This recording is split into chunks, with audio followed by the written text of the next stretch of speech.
Yeah, hi peeps, it's Tersse back on the old squat box again, and I'm replying to Vogta. I've been a watcher of your videos for quite some time now, you know, about two years or so. I missed out on you for a period of several months this year because you either weren't making videos or you had made a new channel, and I wasn't subbed to it, but I'm subbed back to you again because some of the people I'm subbed to told me you were making videos again. So this is my response to you about, you know, people not giving a rat's ass. I don't believe that all people who work for corporations and really large organisations, I don't think that all, you know, lacking of you know, what you were saying, you know, empathy. But what I think is the problem is they're disconnected. They're not connected to where the immoral shit is going on. You understand what I'm saying? They work in an office somewhere around the world, either in New York or, you know, London or Amsterdam or, you know, Berlin. You know, they're in the headquarters of a company, and their job is to make as much money from what the company does, and they're fixated on counting beans. You know, they're bean counters, and they see that, well, the way to, you know, rationalise this huge morass of money going out to money coming in so that we make a bigger profit is to do this or do that.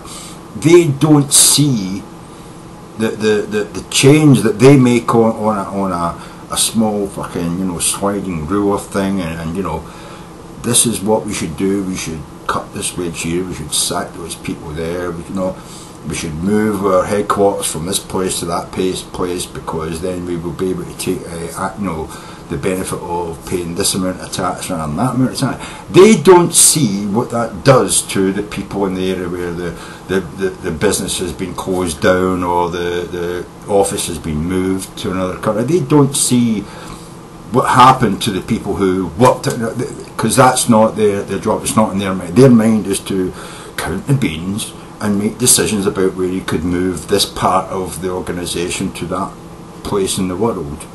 And they're not seeing the destruction of families. They're not seeing the destruction of people's lives. They're not seeing when they cut back on health and regulations because they can in certain countries because they've paid off the government. They are not to, you know, send inspectors to their factories.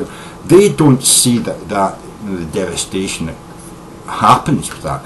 But when they go home, they love their kids. They have empathy for their children. They have empathy for the other human beings they meet in their own echelon of society. You know, I mean, they really feel for you know, their sons, their daughters, their neighbours. They really do. They have empathy for the people that they actually see and meet every day of their lives, but they don't have any empathy for someone who's just a number on a paycheck 4 continents away. You know, they and who could? If I was doing that job, I don't know if I could really have the empathy either for you know, a place that I've never been to, never seen, never visited, and never will, and all I'm doing is trying to rationalise that the amount of money we're putting into that place to the amount of money we're getting out, that balances our checkbook and makes us profit, and therefore we can happily say to our shareholders we've increased the profits this year. And that's what a lot of people who make these decisions that fuck, you know, individual humans' lives up, but they're not individuals that they actually meet each day. You know, this is the problem with the global economy. People are making decisions in, say, London, which affect people's lives in Malawi, and they're never going to meet those people in Malawi. They have got no idea what their decision in London has made to the families and the people who work in the factories in Malawi, which is why they can make those decisions. This is the problem we have with capitalism, global capitalism. As soon as you distance yourself from the people that you affect with your decisions, it doesn't come down to having any kind of morality or any kind of, you know, emotion tied in with, you know, the destructive power you have to wreak havoc on someone's welfare, because you'll never see the results of that destruction. And so you can't say that they don't emote, you know. You can't say that these people have no feelings. It's just that how can you have feelings for something you never see? And even, you know, you say, well, they must see the results because it's on the news. Yeah, but they can see that and say, but that, my decision didn't create that. It wasn't me that created that.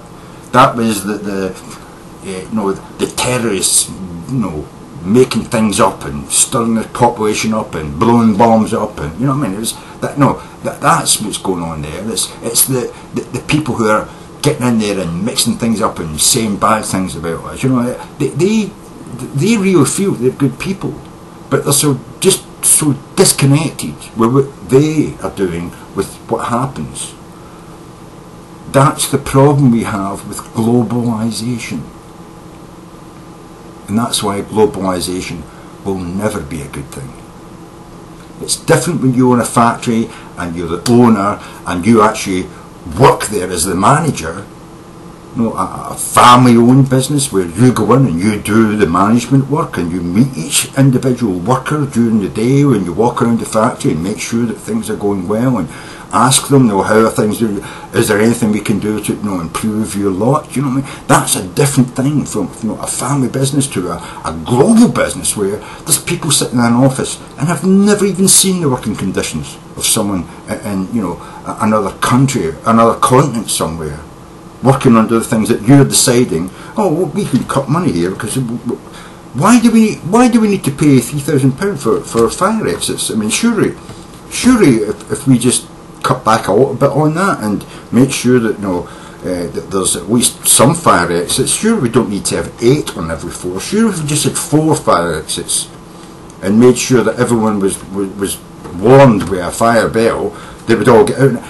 These people have no idea. They've never been to the factory. They've never seen the factory floor. They've never seen the blockages and the inaccessibility of some of the fire exits. That's why when fires start in these places, people don't get out, because somebody came in and, oh, there was nowhere in the storeroom to put this new batch of cloth, so we just piled it up in the corridor, and then people couldn't get to fire.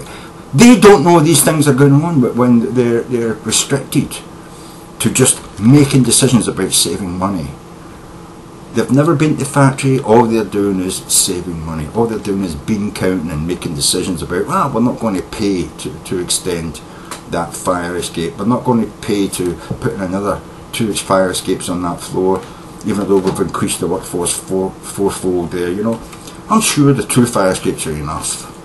That no, because they've never seen it. It's not that they don't feel for other people. It's just they've got no idea the impact the decisions they make are going to have if something goes wrong. And that's why we need government regulation. That's why we need a government inspector to go into these places and say there's not enough fire escapes. You know, that's why we need, you know, government inspectors go and say these machines need to have covers on the front of them so that they don't, you know, people working on them don't get caught up, you know, and dragged into the machine and killed. We went through this in Britain. I'm sure you went through it in you know, in Europe as well.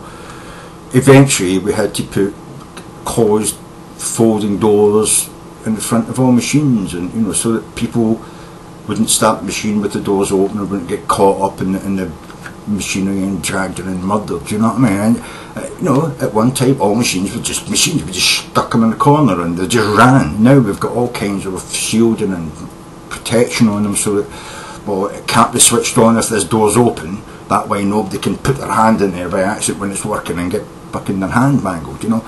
But this is the point.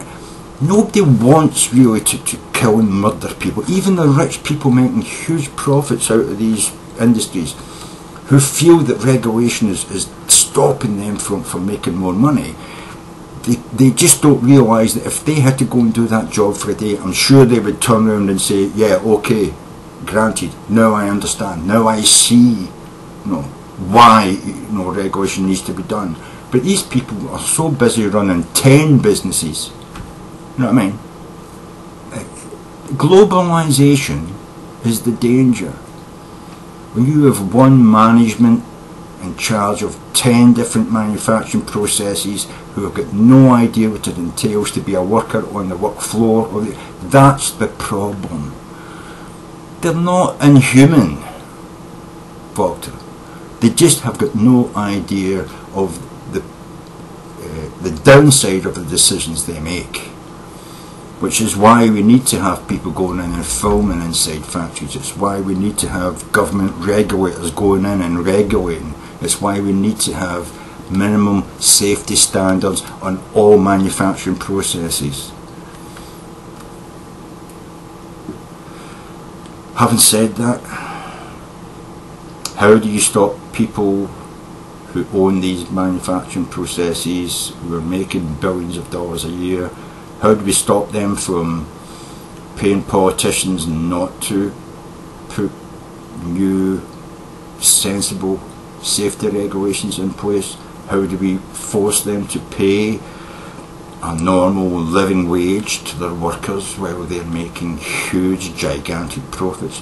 I really don't know how to do that, because some people won't listen to normal, ordinary people like you and me who look at these things and say, if it costs you an extra couple of £100,000 to make your workplace safe, but you're still going to make $1 billion in profit, I don't see the problem in you spending that $100,000. But some of these people at the top, they've never been in any of these factories, they've never been in any of these dangerous workplaces. If only we could force them to have to go there on a working day and not tell people the boss is coming, but just go there and walk through and see how the factory is running, and then decide for themselves, would I like to do that job? Would I like to be the person sitting in front of that machine which could suck me in and chew me up and spit me out? And if only there was a door there that shut the machine off, it was open, to save that person's possible death or I think some of these people would actually see the sense in it. But when they're all just sitting in offices in suits talking about, well, how much money am I paying in tax? How much money am I paying in resources for safety? How much money could I save if I didn't put in place that governmental regulation? And is that governmental regulation cutting into my profits? These people are billionaires, multi-millionaires. Surely £100,000 a year extra wouldn't infringe upon their lifestyle, but they feel imposed upon because the government's telling them they've got to do something. And these are the sort of people who hate to be told what to do. So it's a mindset. How do we force them without pissing them off? There's no way to force them without pissing them off. These are intrinsically people who don't like to be told what to do. And yet, in order to make these places safe, in order to make wages a living wage, we really do need government legislation to force them to do these things. And yeah, I find that's the problem. That's the battle we're having today with globalization. How do we force the people who own the factories to do the right thing, when they intrinsically hate being told what to do, yet need to be forced to implement some of the regulations which would help to protect the workers and give them a living wage, and still let these motherfucking rich bastards make billions of dollars a year? That's the problem. And turning around and calling them immoral and inhuman and people without empathy doesn't really help. I think we've got to find some way in order to confront them with the decisions they make and the damage it does to other people, and then see how they feel inside about their emotions, because all people have emotions. Some people are just never confronted with the vision, the sight of their decisions and what it means for other people. If you could present that to them and put it in front of their face, they would change their mind about some of the stuff. But how do we do that? How do we get these visions in front of these people who you think don't have emotions and don't have empathy? How do we present it to them so we bring out their empathy? You know, we turn it on so they feel empathetic towards their workers. That's the problem that we face. Anyway, Walter, I like your stuff, I really do. Sans you va, mate.